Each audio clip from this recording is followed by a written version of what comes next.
இப்போ நம்ம கூட வந்து பேட்டி எடுக்க வந்திருக்கிறவர், அவருடைய பேர் வந்து Prem Anand. Basically he is a very good cricketer அப்படின்னு அவரே சொல்லியிருக்காரு. ஸோ வாங்க அவர்கிட்ட போய் கொஞ்சம் உரையாடுவோம் கிரிக்கெட்டை பற்றி.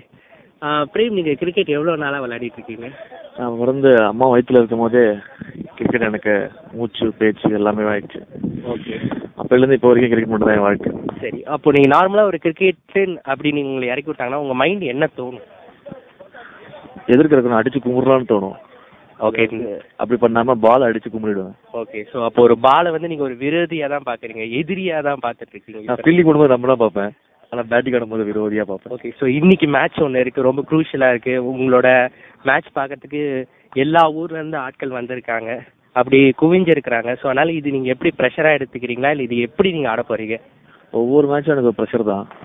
அதை நான் சர்வசாதாரணமாக எடுத்துக்கிறது. ப்ரெஷர் எடுத்துக்கிட்டா நம்ம சரியா ஆட முடியாது. ஆடியன்ஸ் நம்ம மாதிரி எடுத்துட்டு நம்ம பாட்டு நம்ம கேம் ஆட வேண்டியதான். சரி, இந்த மேட்சுக்குள்ள நீங்க எவ்வளவு ரன் அடிப்பீங்கன்றது உங்களோட இதுவா இருக்கு? எல்லா மேட்சும் 50 அடிக்கிறது என்னோட வழக்கம். சில மேட்சும் அதே மாதிரி 50 போட்டுறேன். இல்ல, நீங்க அது ஒரு கரெக்டா நீங்க சொல்லுங்க. ஏன்னா இது நாங்க வந்து மேட்ச் ஆடுறதுக்கு முன்னாடியே நாங்க இதை வந்து ரெக்கார்ட் பண்ற ஒரு காரணத்தினால, மேட்ச் ஆடினதுக்கு அப்புறமா வந்து நாங்க இதை வந்து போட்டு காட்டுவோம் உங்களுக்கு. ஸோ அப்போ நீங்க ரொம்ப குரூஷியலா இருக்கீங்க. சொன்னால் நீங்க ஒரு நம்பர் சொல்லுங்க மக்களுக்காக. 30 to 50 sure. Anything above is good. ஓ, போலிங்ல ஏதாவது நீங்க திறமை காட்ட போறீங்களா? ஏன்னா உங்களுடைய வரலாறு வந்து ரொம்ப ரொம்ப அகல பாதாளத்தில் இருக்கிற மாதிரி இருக்கு. ஸோ இந்த போலிங்ல வந்து உங்களோட எஃபெக்ட் ஏதாவது இருக்குமா? இல்லை, போலிங் எனக்கு அவ்வளோ நல்லா வராது. ஏன்னா எம்சிசியில் நல்லா ரன் விட்டு ஒரு வாட்டி ஒரு பேடு மேட்ச் ஆயிடுச்சு, அதனால அதை மறந்துட்டேன்.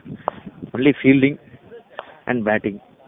சரி, எங்களோட பேசினதுக்கு உங்களோட டைம் ஸ்பெண்ட் பண்ணதுக்கு ரொம்ப தேங்க்ஸ். ஸோ உங்களுக்கு இந்த மேட்ச்ல நீங்கள் அடிக்கிறதுக்காக நாங்கள் எங்களுக்கு வாழ்த்து சொல்லி நன்றி நன்றி நன்றி. இது வரைக்கும் நீங்கள் பேசுனது பிரேமானந்த். அவர் பிறந்ததுலேருந்து வயிற்றுக்குள்ளே இருந்திருந்து பேட் ஆடிட்டு இருந்தேன்னு சொல்லிட்டு இருந்தாரு. ஆனாலும் அவருக்கு போலிங் வரலன்றதை அவரே வெளிப்படையாக ஒத்துக்கிட்டாரு. என்ன ஒரு பெருந்தன்மை பார்ப்போம். இன்னைக்கு மேட்ச்ல எவ்வளோ பிடுங்குறாருன்றது, பிடுங்குறதெல்லாம் தேவையில்லை ஆனியா இல்லை தேவையான ஆனியான்னு பார்ப்போம்.